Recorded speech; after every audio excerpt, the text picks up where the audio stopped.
Hello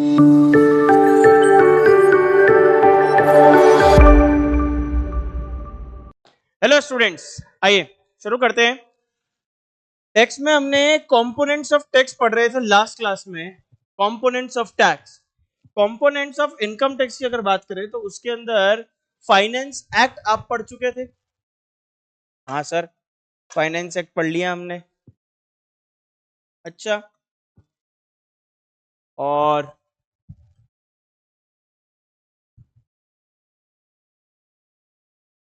annual finance act हो गया। दूसरा हमारे लिए इनकम टैक्स एक्ट 1961 हो। अब आज हम तीसरा जो देखने जा रहे हैं वो है इनकम टैक्स रूल्स 1962। आइए, इनकम टैक्स रूल्स 1962 की अगर मैं बात करता हूं तो इनकम टैक्स रूल्स क्या है।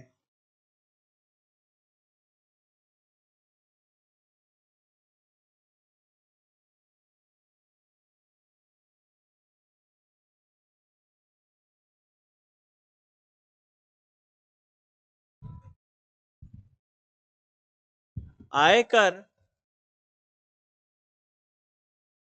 नियम 1962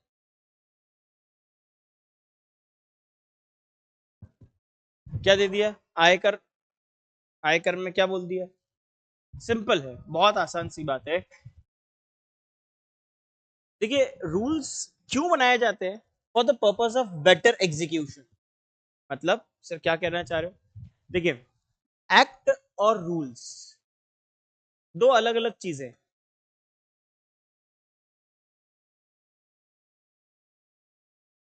अधिनियम और नियम। अधिनियमों की अगर मैं बात करूं, नियमों की बात करूं तो एक्ट बताता है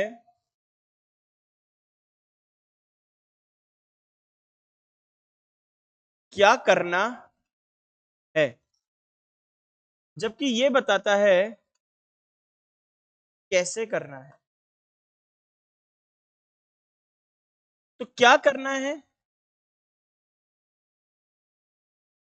what to do, and how to do. क्या करना है, कैसे करना है, ये सब चीजें हमारे को एक्ट और रूल से निकल कर। सर फिर अलग अलग बनाने की क्या जरूरत है? एक्ट के साथ साथ नहीं बनाते जाओ ना, क्या दिक्कत? नियम, देखिए प्रॉब्लम क्या है, एक्ट के साथ में अगर मैं इस चीज को इम्प्लीमेंट कर दूं ना तो इसे चेंज करना बड़ा भारी काम हो जाए। सर मतलब भारी काम कैसे? बोला ना मैंने आपको, एक्ट, एक्ट को चेंज करने का तरीका क्या है? एक्ट को पहले सर फाइनेंस बिल आता है, फाइनेंस बिल फिर अनाउंस्ड बाय फाइनेंस मिनिस्टर किया जाता है, फिर फाइनेंस मिनिस्टर के बाद जो है पार्लियामेंट के अंदर, पार्लियामेंट के अंदर बताया जाता है, उसे कंसेंट ली जाती है, फिर प्रेसिडेंट साहब उसे बताते हैं, तब जाकर के वो एक्ट बनता है, अमेंडमेंट हो पाता है। इतना लंबा प्रोसेस जाएगा। जबकि रूल्स, रूल्स कौन बनाता है? तो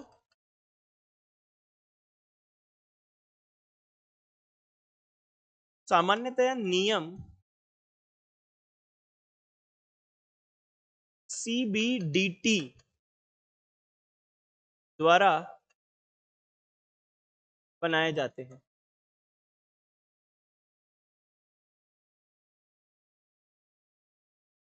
normally rules are made by CBDT. CBDT के द्वारा बनाया जाए। सबसे इंपॉर्टेंट बात, तो अगर बना सीबीडीटी रही है तो ऑब्वियस है इसे फिर हाँ चेंज करने की पावर भी सीबीडीटी के ही पास होगी। ठीक है, तो therefore rules will be amended by CBDT.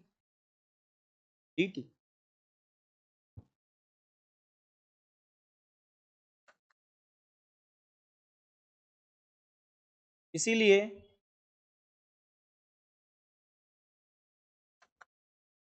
नियमों में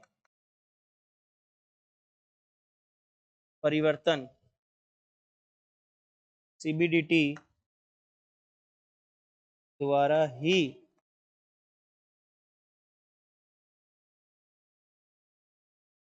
किया जाता है।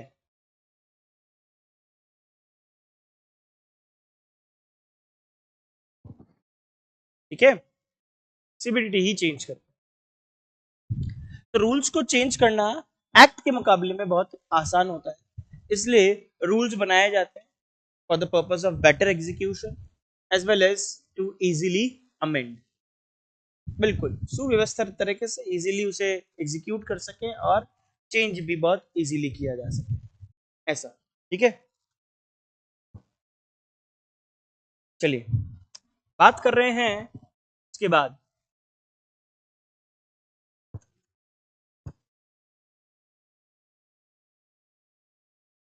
Notifications and circulars.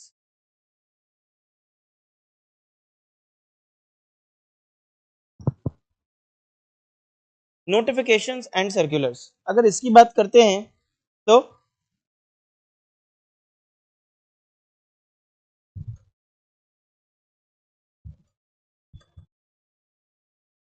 अधिसूचना एवं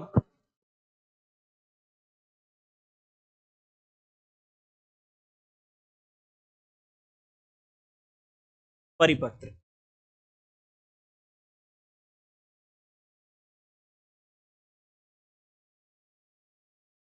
बात करते हैं पहले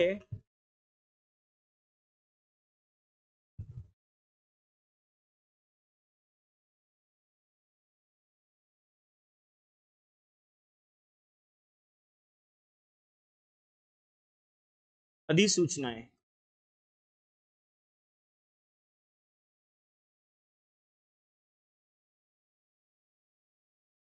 जब भी आयकर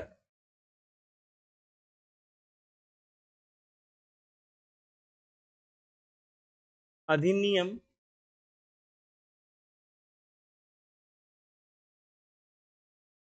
एवं नियम में कोई भी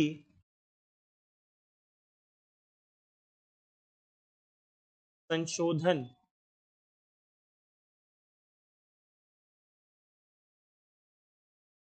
होता है तो आम जनता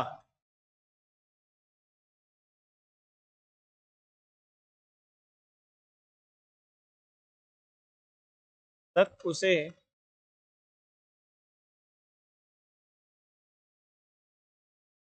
आम जनता तक उसे राजकीय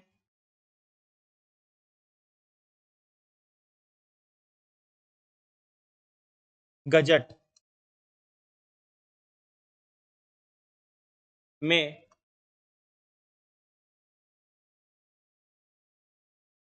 अधिसूचनाओं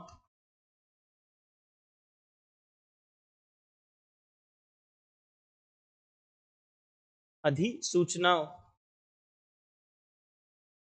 में प्रकाशित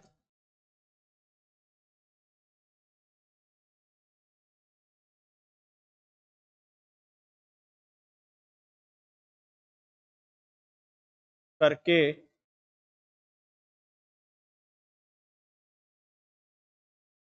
तो उसे आम जनता तक राजकीय गजट में अधिसूचना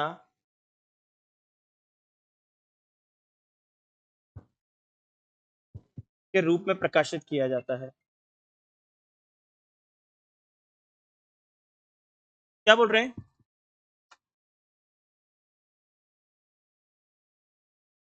अधिसूचनाओं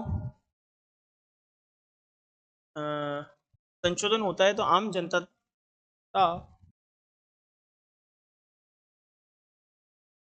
तक आम जनता तक उसे राजकीय गजट में अधिसूचनाओं के रूप में प्रकाशित करके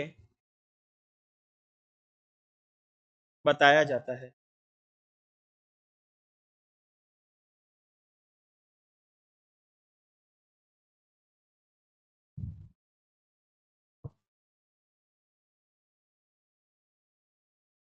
तो notification are published in the official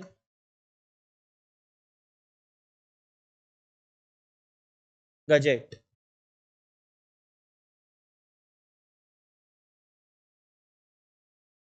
official gazette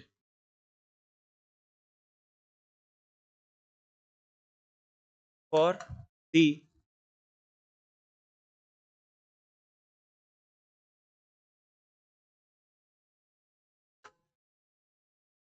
purpose of communicating the for the purpose of communicating the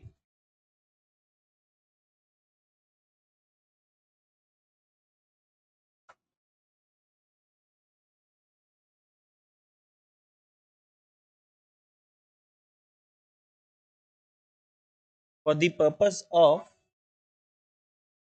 communicating the amendments in the income tax act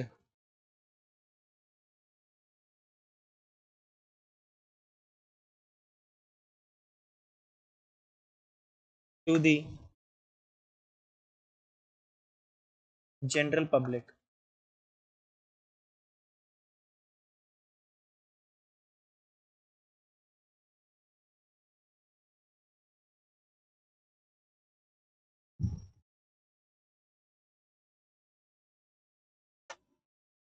आई बात समझ में? तो आप क्या करते हो, सिंपल सी बात है, जो भी अमेंडमेंट्स आते हैं उन अमेंडमेंट्स को आम जनता तक पहुंचाने के लिए नोटिफिकेशंस इशू करते हैं, वो नोटिफिकेशंस। अच्छा, तो फिर सर्कुलर क्या है?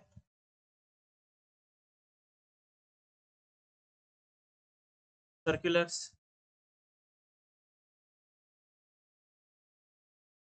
परिपत्र।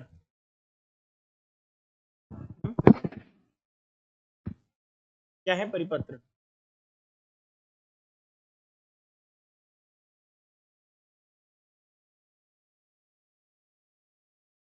सामान्यतया परिपत्र सीबीडीटी द्वारा अपने ही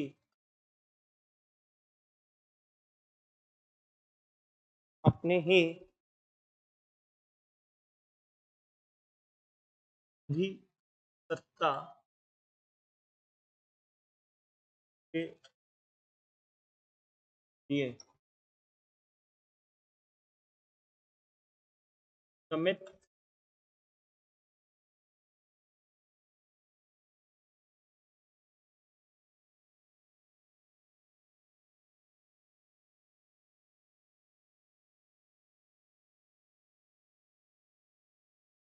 किए जाते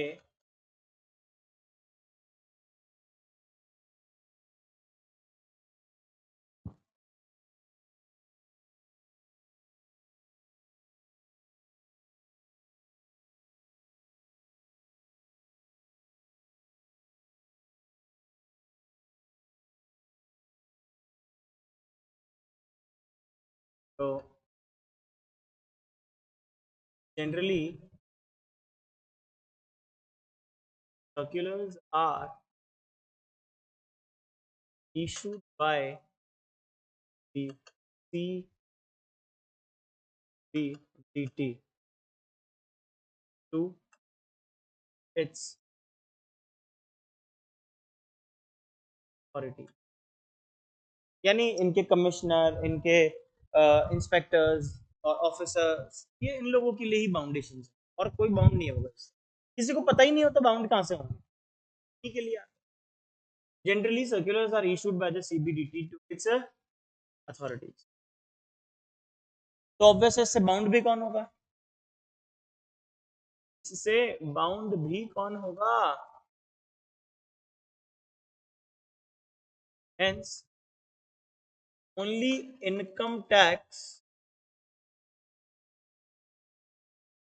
authorities are bound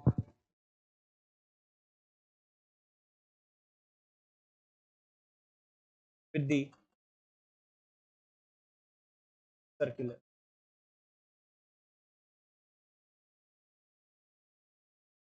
अतः केवल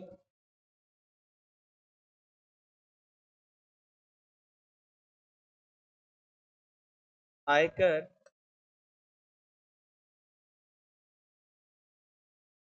अधिसत्ता ही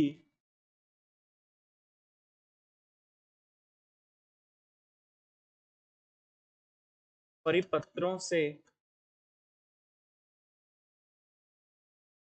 बाध्य होती।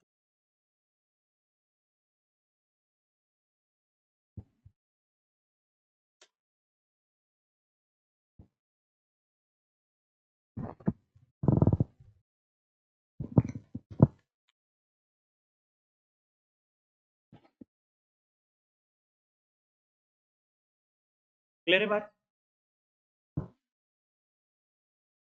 तो ये फर्क है, नोटिफिकेशन आम जनता के लिए होता है जबकि सर्कुलर केवल इन के लिए ही हो, कि उनके जो इंस्पेक्टर्स हैं, उनके जो असिस्टेंट ऑफिसर्स हैं, income tax officer, commissioner, additional commissioner, commissioner, assistant commissioner, ये इन जनरल है, इन लोगों के लिए ही बाउंड है, बाकी और कोई भी इससे बाउंड नहीं होता है, कोई भी नहीं।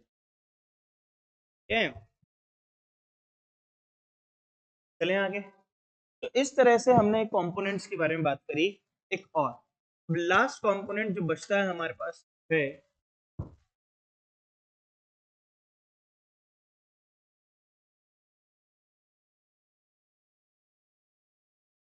तीसरा,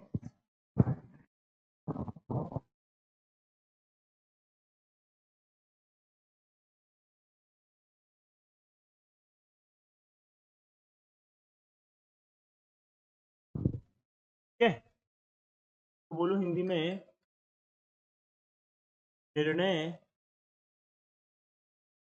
विधि।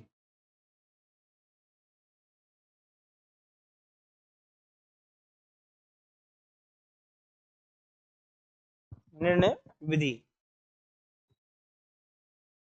ठीक है।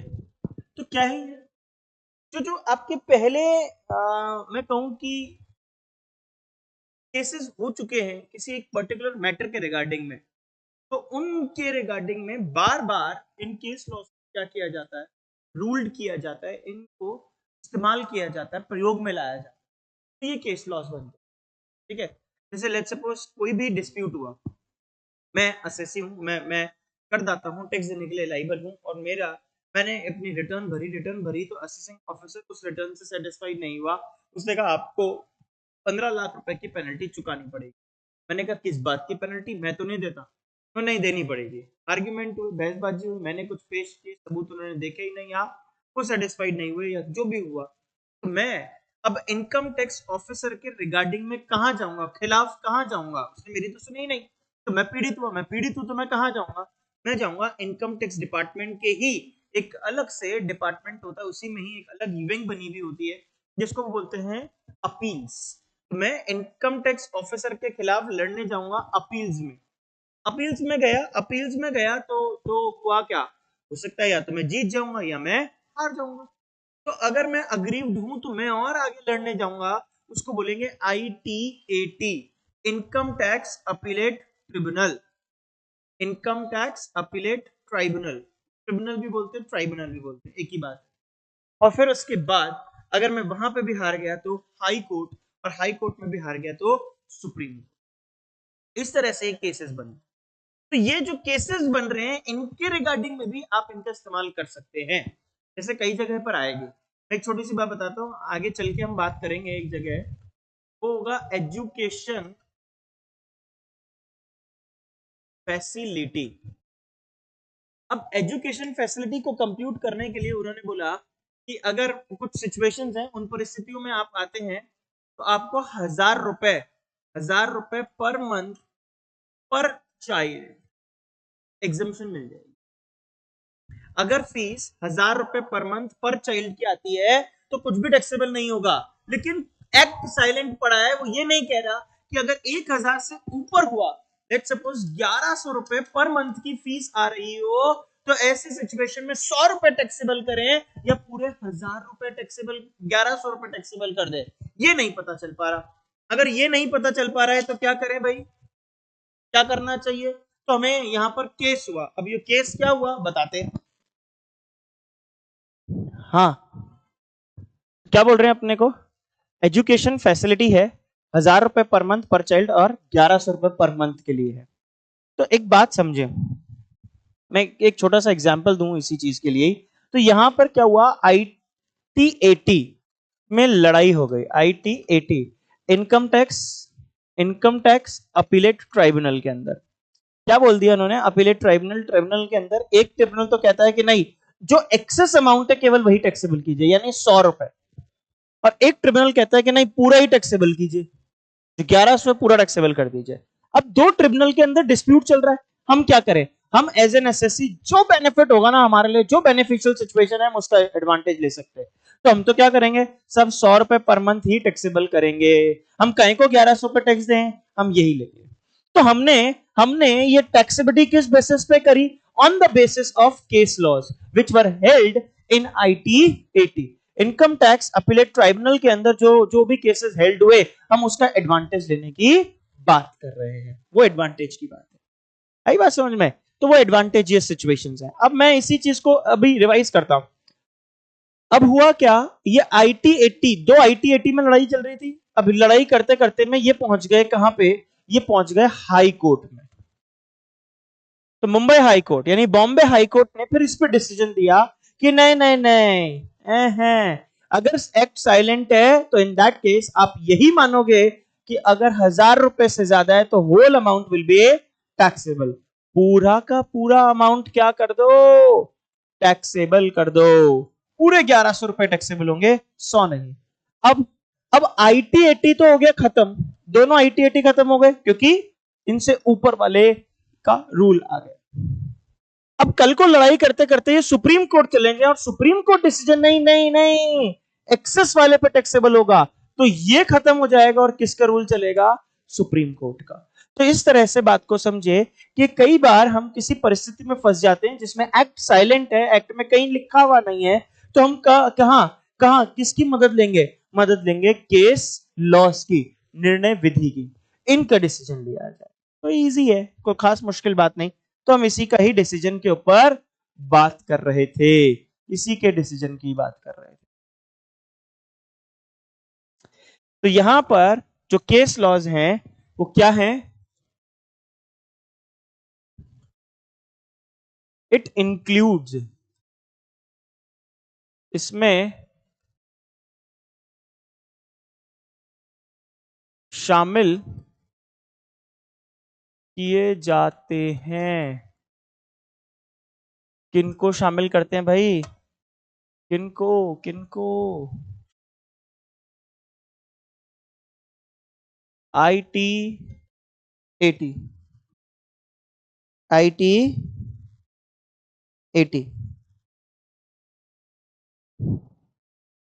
क्या बोलूं इसको मैं ITAT को? Income tax appellate tribunal.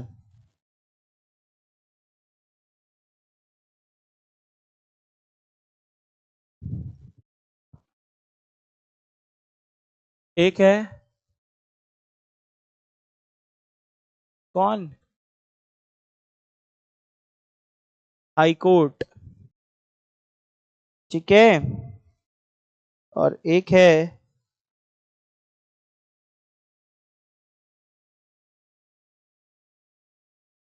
SC,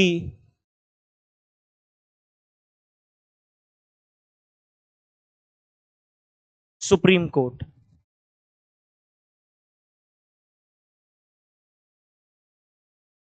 उच्चतम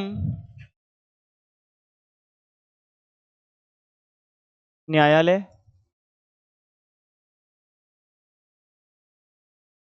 उच्च न्यायालय, और ये है आयकर अपीले अपीलीय अपीलीय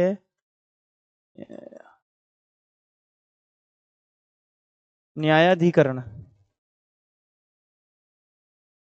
ITAT।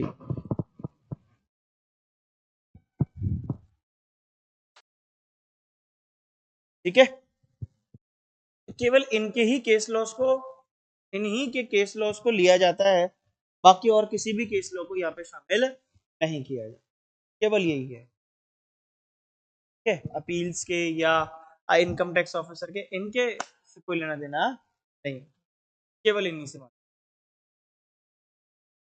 तो चलिए भाई, हमने components of income tax, components of income tax loss के रिगार्डिंग में बात कंप्लीट कर, ठीक है, ये हमारा कंप्लीटेड है कॉन्सेप्ट।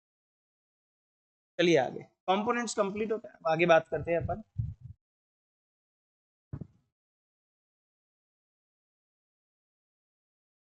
हम इंपॉर्टेंट डेफिनेशंस के ऊपर बात करना चाह रहे हैं। हम किसके ऊपर बात कर रहे हैं? Important definition.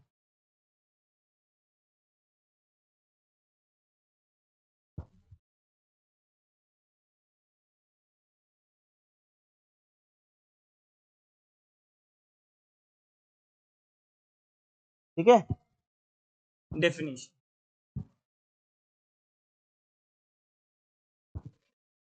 कुछ महत्वपूर्ण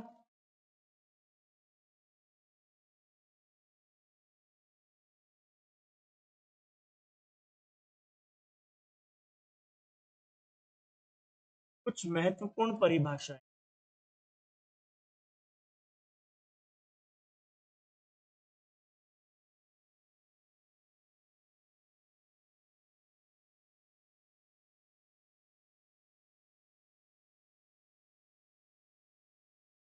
क्या बोला जाएगा महत्वपूर्ण परिभाषाओं को, अगर मैं बोलूं तो? सबसे पहले परिभाषा जो हम बात करते हैं वो है, पहली डेफिनेशन, पर्सन,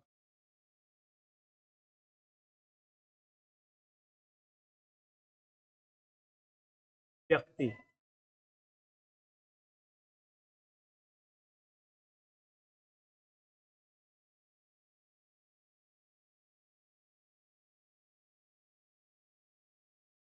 पर्सन, व्यक्ति की परिभाषा को, हाँ जी, क्या बोल रहे हैं? पर्सन इंक्लूड्स,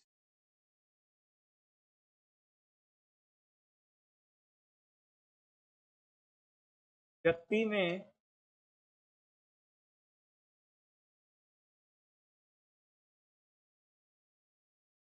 शामिल है।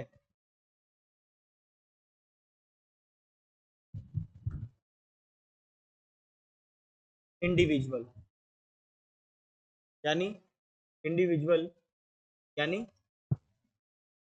हम सब अकेले अकेले, सब अकेले अकेले क्या कहलाएंगे? Individual.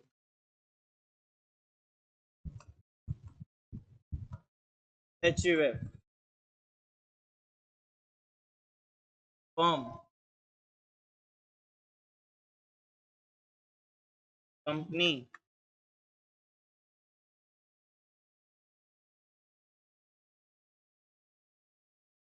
Association of persons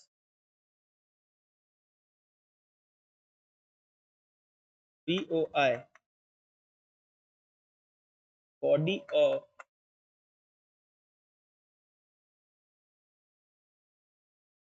individual.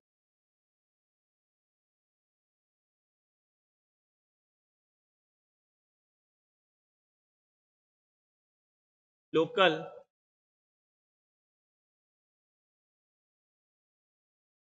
Authority और एनी अदर आर्टिफिशियल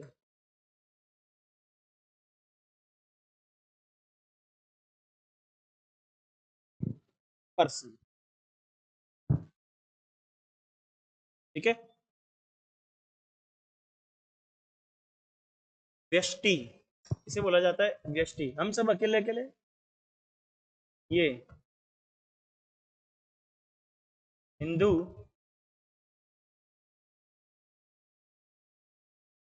अविभाजित परिवार, ऐसा हिंदू परिवार जिसका अभी तक भी बंटवारा नहीं हुआ है, हिंदू अविभाजित परिवार कहलाता है। फर्म, फर्म में किसको लेंगे? Partnership firm including LLP।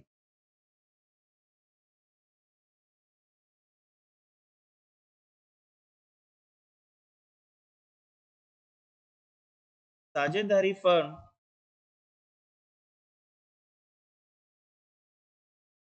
LLP सहित लिमिटेड लाइबिलिटी पार्टनरशिप है। इसका मतलब लिमिटेड लाइबिलिटी पार्टनरशिप, लिमिटेड सीमित दायित्व वाली साझेदारी। कंपनी, कंपनी है।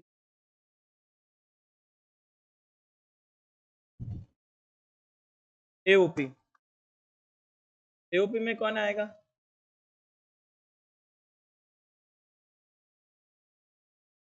व्यक्तियों का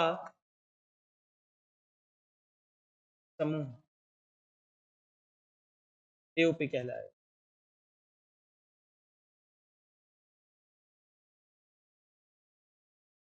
व्यक्तियों का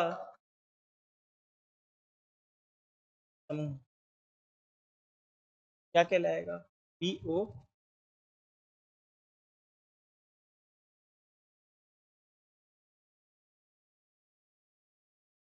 स्थानीय प्राधिकरण, स्थानीय प्राधिकरण।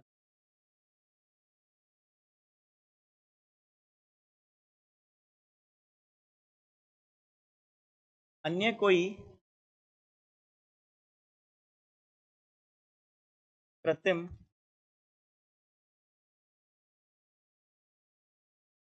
व्यक्ति, अन्य कोई कृत्रिम व्यक्ति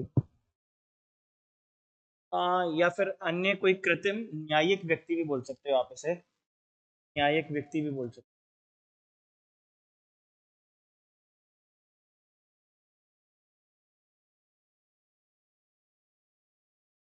न्यायिक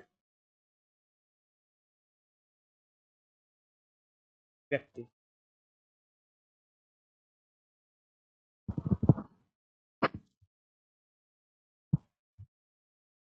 ठीक है। अब बात करूं अगर मैं कि ये लोकल अथॉरिटी में किस किस को शामिल करेंगे। मैंने अभी कहा आपको व्यष्टि, हम सब अकेले अकेले व्यष्टि। हिंदू अविभाजित परिवार, ऐसा हिंदू परिवार जिसका अभी तक भी बंटवारा नहीं हुआ है।